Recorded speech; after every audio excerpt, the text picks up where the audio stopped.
Nightclub Bouncer Tales, the most educational job I've ever had.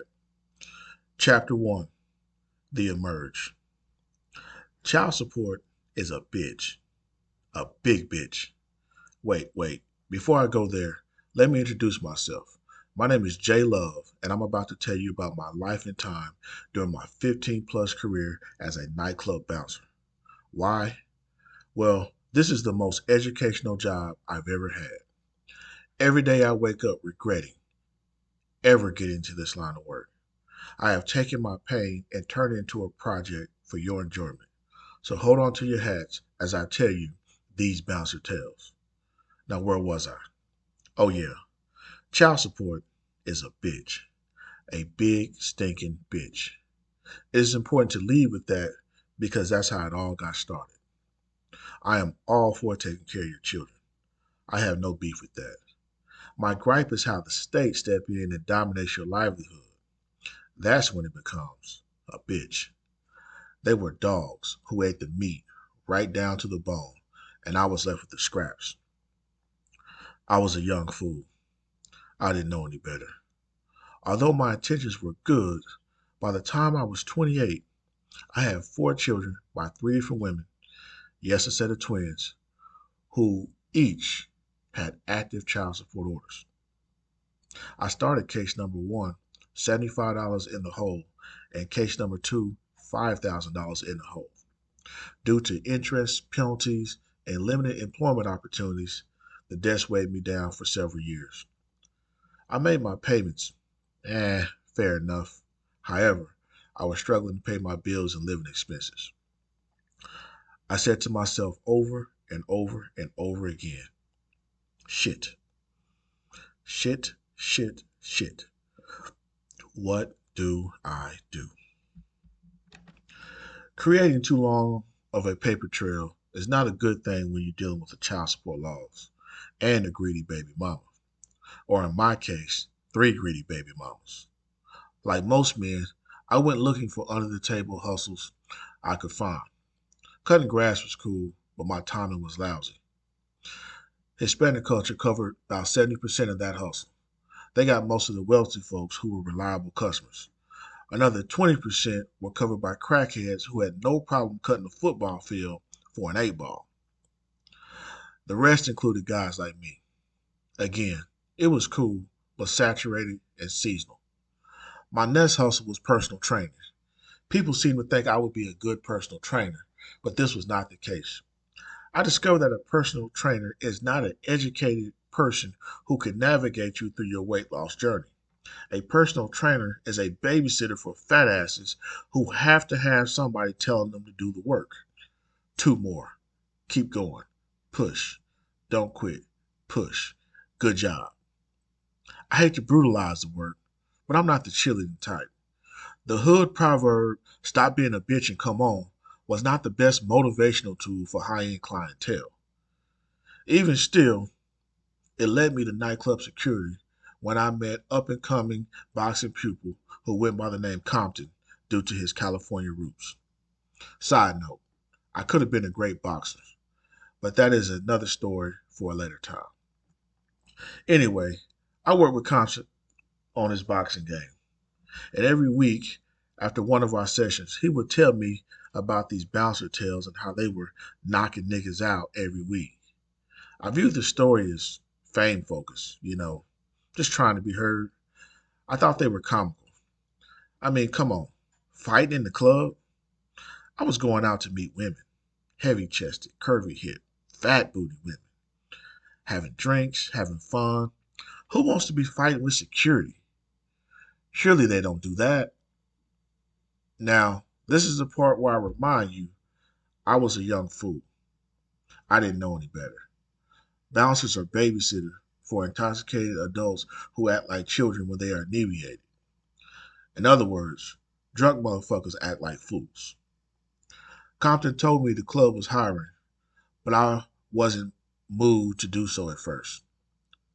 It wasn't until my mother called me with some drowning news. Son, this man came by here trying to serve you divorce papers. He was very specific about placing them in your hands. Of course, they are from Lily.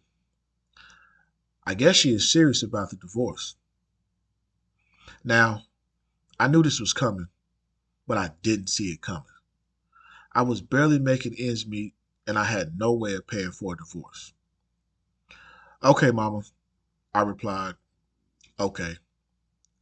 I was numb, completely numb at the moment. I couldn't sleep at night. All I could think about was how I failed my children, failed at college, and failed to hang on to what I had. All I could think about was the worst of the worst. It was about 3 o'clock in the morning when I went to the Circle K and ran into 7 Up. Not the soda, but 7 Up, a 6'11", 290-pound country security guard who had been working with Compton at the club with all the horror stories. I had never seen him before, but apparently he knew me. Hey, little Tyson, he said sarcastically. I thought you was coming on to work with us. Compton said he had been trying to recruit you. Who, me? I fired back. Nah, I ain't the police. Could have fooled me, he said. Rodney Coleman looking ass motherfuckers. We laughed. Then I asked him how much. He said 50 a night, Friday and Saturday nights. So let's do a little math. In 2010, my rent was $425 for a 2-bedroom duplex. At $100 a week, that would pretty much cover my rent. Free rent just to watch people party. Also, free rent could help me invest in my legal situation. Yo, 7, I shouted. What time do I need to be there? Thursday, 9 o'clock. We got P-Dub coming to do a concert. Talk to CD. He's the owner. He'll set you up. All right, bet. When I pulled up to the club that Thursday, all the guys were in the parking lot. I was scared as hell. I walked up to the bunch and asked for CD. CD was a 6'4", 280-pound former football player and All-American wrestler turned club owner. He looked me up and down and was like, 7 sent you, right? You look familiar. Who are your people? I said, my big relatives, probably about your age, Jerome and Kevin Love. Ah, shit. You Rome, little cousin?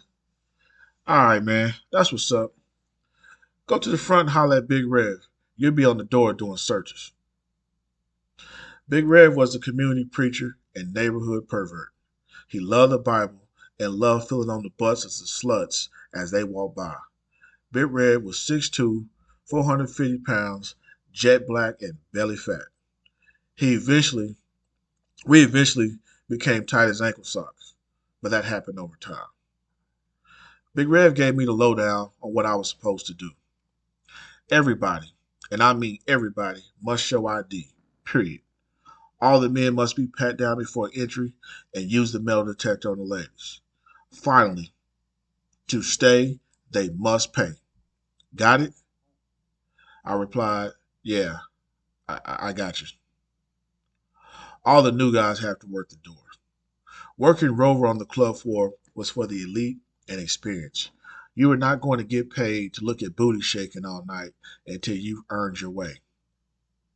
There I was on the front line of the club scene, all 5 feet 5 inches tall and 155 whopping pounds of me, standing at the club door. Intimidating, right? Yeah, right. On the first night, the first minute, I was introduced to why everyone hates working the door. 2 ladies, and I use that term loosely, tested my work from the get-go. Can I see your ID, ladies? I said in a somewhat emasculated tone. The taller one walks up, lays her ginormous breast on my forehead, and says, Girl, do you hear something? Is somebody's lost child talking to me? With 2 triple D's posted on my forehead, I was stumped on how to respond to her. Before I could, a girlfriend said, Yeah, girl, it sounds like a little bitty boy man who's in a tight shirt thinking he running something. I stepped back and told him, I was only doing my job. I know you're most likely 21, but I have to check everyone to ensure they have an ID. From there, all I heard was a barrage of profane insults about my lack of height, size, knowledge of who they were, and potential shrimp-sized penis, and how my mother most likely shitted me out. Damn, lady, all over an ID? Here, as she throws her ID, hitting me in the face. After checking, I let them pass through. Jay! Big Rev shouted. You gotta search everybody. Now, I just got cussed out. Got called everything but a child of God. And he only notices me not searching him? Wow. Well, this went on all night. I was so stressed with fear for not being liked by people, which could lead to me being fired, that I spent the night as a doormat for people to step on before they went to the club. At the end of the night, we all went to Big Red for payout. He handed me my money and said, You'll learn. You'll learn. When I went home, I was 100% sure I was not going back. What I learned is that gig was not for me. Trying to motivate the out of shape to better themselves seemed like a better hustle than bouncing. Yeah, fuck that job, I said to myself as I went to sleep. That's a wrap. The next morning, I went and met with an attorney. Although he had a high success rate with dope cases, gun charges, and prison pardons, he was skilled all the way around. I felt like I needed his services. I had run from the divorce process for several months. In those months, I had a voluntary inpatient service at the local mental hospital. The soon-to-be ex was trying to use that against me and make me out to be an unfit parent. In addition, she was claiming spousal abuse. If you didn't know, marriage is a contract between two people. When a severance of said contract is called for beyond the control of one party, like through physical harm, it opens the door for the party to have the other pay expenses related to the divorce, attorney fees, court costs, and so on. In other words, some spouses will scream abuse to get the judge to order their attorney fees be paid for. With my $1,300 a month income, there was no way I would have been able to cover all that. This attorney was the best in town, and most notably, he played to win. No matter how right or wrong you were, his concern was about winning rather than justice. He had a solid plan, but his retainer was $3,000.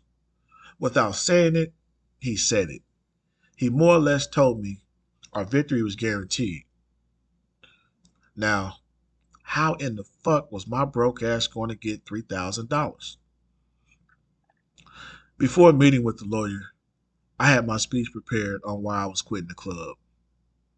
Yo, Big Rev, it's not for me. Holla at you. Yeah, not much of a speech, but it was all I had.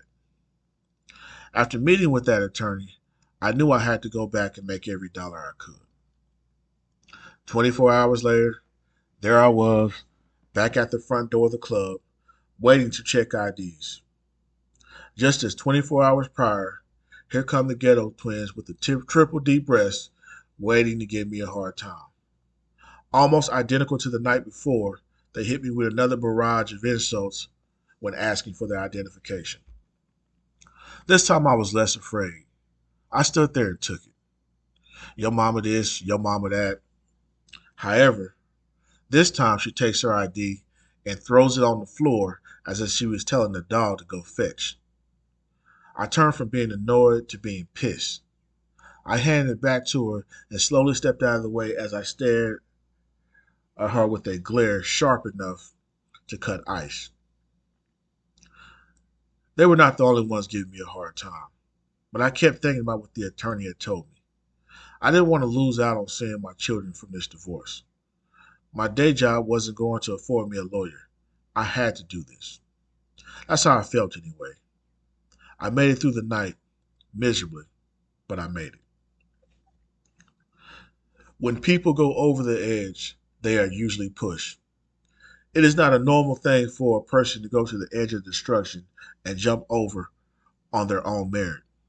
They almost always have help getting there. Little did I know, the stress of everything I was dealing with was about to take me to a place I never thought I'd be. The next weekend rolled around, and the abuse continued. Guys walked past me as if they didn't see me. Big Rev kept asking me, when was I going to learn? I didn't understand what he meant, so I didn't respond. On that Saturday night, I asked one of the guys to watch the door as I went to the bathroom. When I walked in, I saw one man surrounded by six.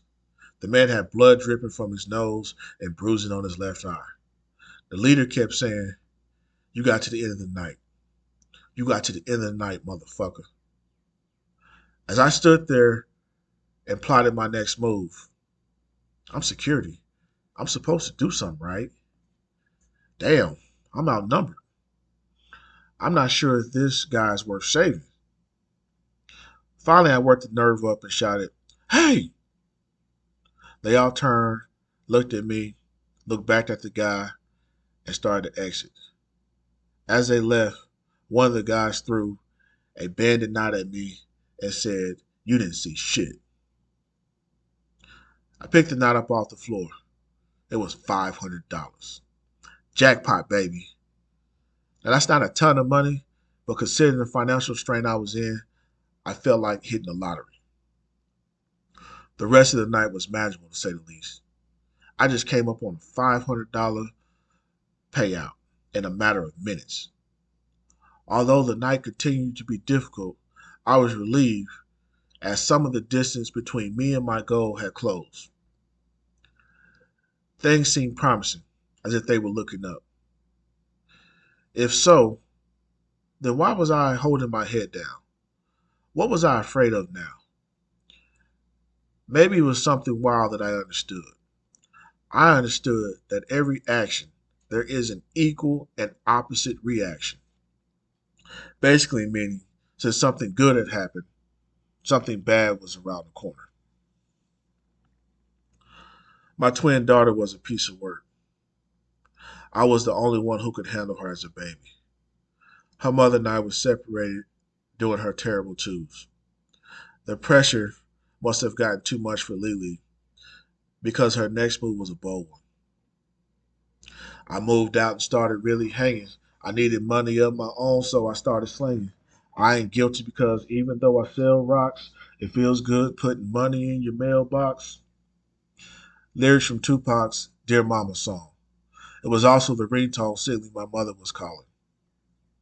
"Jayden, tell me why your so-called wife just left my job looking for you."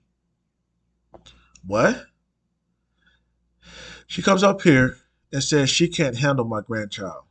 She's ready for you to take over." "Huh? Serious?" Later on, I met up with Lily. She shoved the baby in my arms with bag, clothes, and toys. Never said a word, got back in her car, and drove off. I was excited, but confused. Um, does she not know I have a lawyer now and we have court sometime in the near future? The attorney had agreed to take me on as a client. If I pay half the retainer, he would only enter as an order of appearance. That would allow him to continue the case long enough for me to pay the other half. That $500 payday allowed me to place my down payment. I didn't understand what she was doing. I just took care of my daughter. You fast forward a couple of weeks, my lawyer called me and told me I had to give the baby back. Lily and her attorney were claiming that I was supposed to give the baby back days ago, and I had been refusing. After all the buts, whats, and you know what I'm saying, I had to say to my attorney, I agreed to give my daughter back. Most likely, when my lawyer entered his notice of representation on my behalf, her lawyer called her with the information that we would be having a hearing in the near future. That was when she told her attorney what she had done. Giving up custody of a child and then telling the court the person you gave custody up to is unfit is a tough story to sell. It hurt having to meet up with Lily and get my daughter back in her care. What made me furious was the devilish smirk she gave me when she was leaving. I could never forget it. Losing is one thing. Having that loss rubbed in is another. But being cheated puts me on a whole nother level of festivity. I was finally at the edge. But if I was going to be pushed, I was hell bent on taking people with me. Friday night, back at the club. But this time, Papa's got a brand new bag. Right on schedule, the house hooker strolled through the front door. Politely, I asked for their ID, knowing that was a trigger button. One replied, "Mother," and before she could speak, I cut her off. "Say, bitch, since you have a problem showing your ID, you and your plastic partner can go home. Get the fuck out my line." "Excuse me," she replied in a shocked tone. "Ho, you heard what the fuck I said. Are you hard of hearing? You lost? Both of you disrespectful bitches, get your fat asses out my line. Bye, bye, bye. You're done." Using my handheld metal detector, I started poking them in the side, guiding them to the door. Like most people who think they're entitled to something, they were appalled by my vulgar and aggressive stance. As I hit the exit, I turned to the next people in line and said, "You with them bitches?" They quickly said no, out of fear of being next in line for my wrath. I called out to everyone in line, "Have your ID ready if you want this to go fast. No ID, no entry." The doormat had officially been removed from the front entrance, and I was now a certified asshole rent-a-cop. I kept going with my aggressive nature. I took no shit from nobody. If they had so much hinted that they were going to give me attitude, they weren't getting in. About a half hour later, Big Red motioned for me to come step outside. I stepped out. CD was standing there with the two girls I cursed out earlier. "Say, Jay, let me holler at everybody." "Now, ladies, business is business. I don't get involved with my security team. I let them do what they need to do. Having said that, you speak your piece to Jay, and it's on him if you can party tonight." Nervously, but in a seductive voice, the one with the triple D titties goes, "Lil Daddy, it's not that serious. We were only playing. Don't be like that." "Oh, I see," I replied back. "Only playing, huh? I tell you what, y'all can come back." As they began to step forward, I stuck my hand out, halting them in their tracks. "Y'all can come back next week when you bitches learn some fucking manners. Bye." They were stunned as Big Red walked them off the property. Afterwards, Big Red looked at me smiling. "That's what I'm talking about, Jayden. Now you learning. To get your point across, you shouldn't have to cross the point of no return. Power goes to every man's head. To enter the club, they had to go through me. I was even backed by the powers that be. Suddenly, the job didn't seem so bad as I discovered a new way to channel some anger from the stresses of my life. There was a new sheriff in town, and his name was Jayden Love. Part 2, Emerge Conclusion. It wasn't long before I started working on the inside of the club. This was a huge relief off my back. Admittedly, I have thin skin. I get easily irritated by trash talk and insults. So getting away from the door was a nice shift in pace for me. As I hit the floor, Big Red pulled me to the side and gave me the breakdown of the rules. No gang signs, no saggy pants, no drinks on the dance floor, and no mercy when it comes to breaking up fights. Stay safe. "Got it," I replied.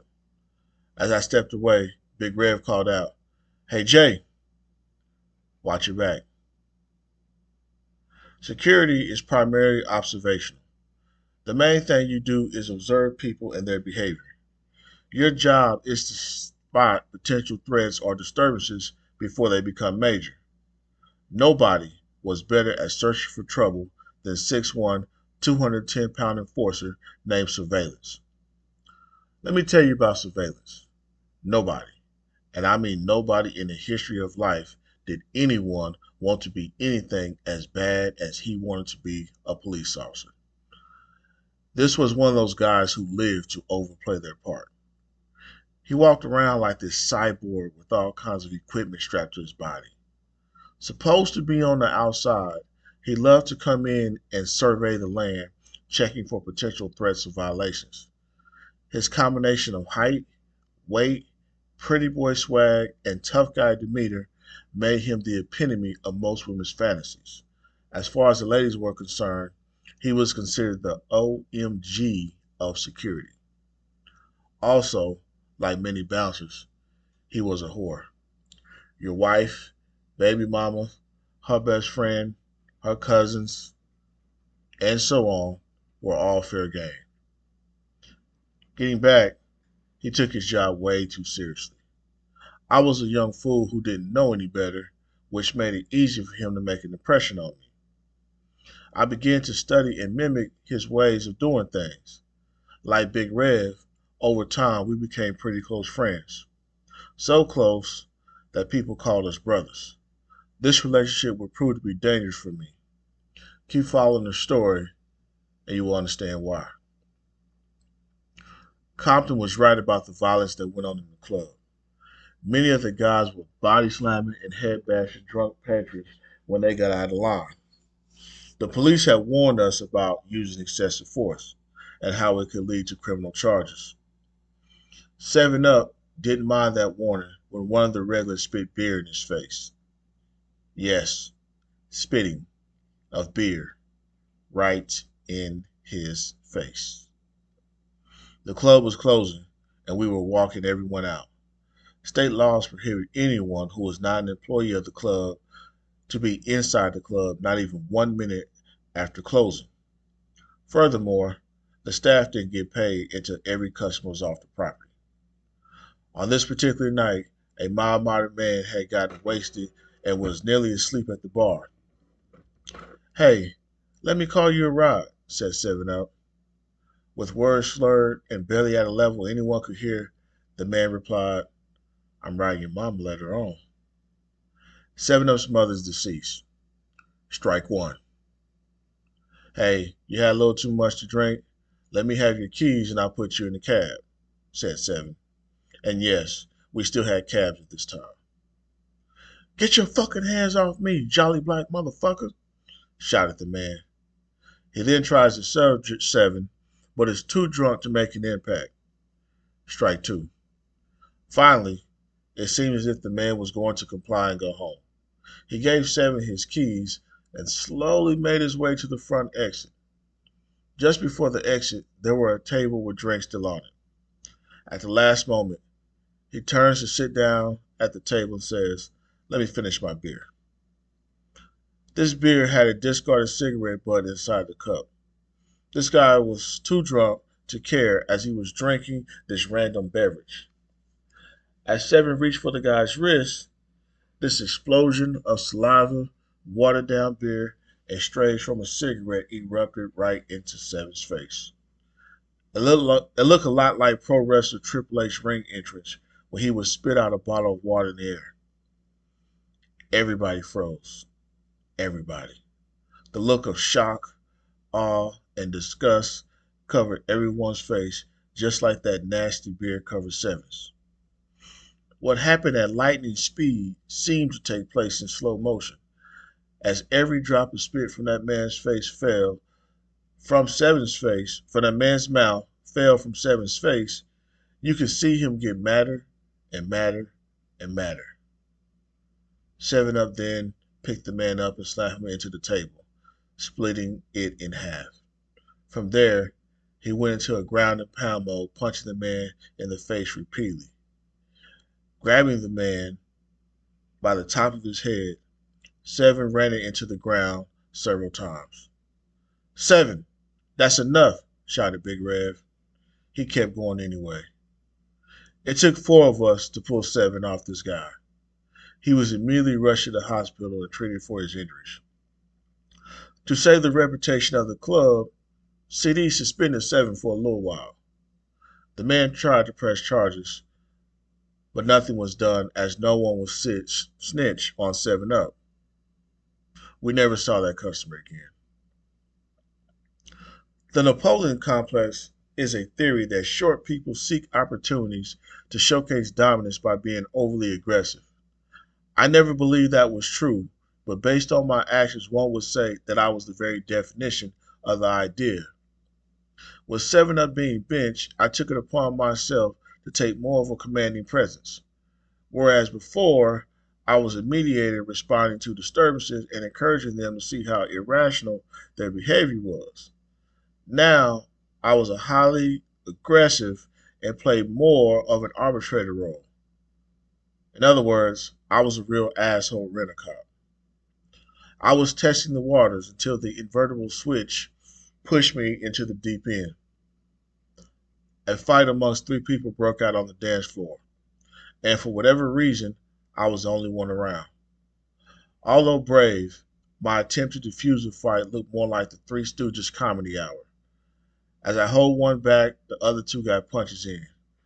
Then by letting the one go and holding the other 2 at bay, now the original guy who was being held back is returning fire. Slipping on the dance floor and tumbling around, I was getting nowhere in breaking up this fight. This was by far the most clumsy attempt to break up a fight that I ever had.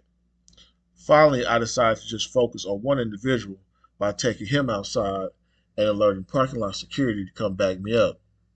I placed one of the guys in the front chokehold and began walking him out the front door. By the time I returned, some of the other security had finally restrained the other 2. I was pretty embarrassed about what had happened, but strangely, many of the people didn't laugh. They felt sorry for me, which made things worse. My shirt was torn, there was blood on my pants, and I had no idea what happened to my hat. I stood there and said to myself, well, the night can't get any worse than that. Little did I know by making that statement, I was only making a declaration for things to get worse. The club was closing, and all the customers had been pushed outside. It was now time to clear the parking lot. As I'm standing there in traffic, a sweet voice calls out to me, hey Hercules, are you okay? I turned to see who was speaking, and there she was, 5'2", 160-pound, peanut butter thick woman named Mercedes. Just like that, I was distracted. I was no longer in rent-a-cop mode. I had switched from cop mode to player mode in a snap. Yeah, I'm cool. How you doing? I shouted back. I'm good. Crazy night here in the club, but I'm good. Well, is there anything I can do to make your night better? I said in my Mac Daddy voice. Well, you can start by telling me your name. Oh, I'm Jay, I replied. No, tell me your name, she insisted. The one your mother gave you. Jayden. Jayden Love. Well, nice to meet you, Mr. Love. My name is Mercedes. Not the car, just the name, Mercedes. Mercedes, it's a pleasure to meet you as well. I think we should. And before I could finish, all you heard was, stop the fucking car! Stop the motherfucking car! Boom! Too intoxicated to drive, this woman was running into vehicles at random. Some security rushed to stop the problem, and other securities actually ran from it. Mercedes had enough sense to find cover. I stood there frozen in disbelief as the car began speeding in my direction. Still locked in a state of panic, the car gets closer when out of nowhere, surveillance grabs me by the shoulders and pulls me out the way. Motherfucker, are you blind? He says to me as he turns to remove the woman from the car. after crashing into the dumpsters. She was taken into police custody without further incident. Fortunately, no one was hurt in this incident. At payout, Big Rev told me to give him a ride home. Yes, he told me to. He lived about 6 miles from the club. The entire ride was in silence. No music, no talking, just silence. As we pulled into the driveway of his home, he told me to shut the car off and roll down the windows. I complied. There is a way that seemed right to a man, but in the end, it is the way of death. Proverbs 14:12, said Big Rev. I saw you dive into that scuffle looking brave, looking foolish. Although you were outnumbered, you still took on the job. Not once did you think about the odds being stacked against you. Not once did you consider someone coming from behind and making a move that could cost you your health or your life. Did you think about your children? Did you stop and think about, what if I don't make it home to see them? Jay, I've been watching you. And if I didn't care, I wouldn't say anything to you. In this game, you definitely have to think about what you are doing before you do it. Next time, clear the crowd back and wait for help. Don't put yourself in an unnecessary position for this little $50 a night. It's not worth it. It was then I knew why Big Red was such a father figure to many of the guys. He has his problems, but he has his truth that would often settle with us. He would always say, people that love you don't lie to you, and people that lie to you don't love you. Cool? Yeah, I said, cool. I do my deepest thinking in the shower.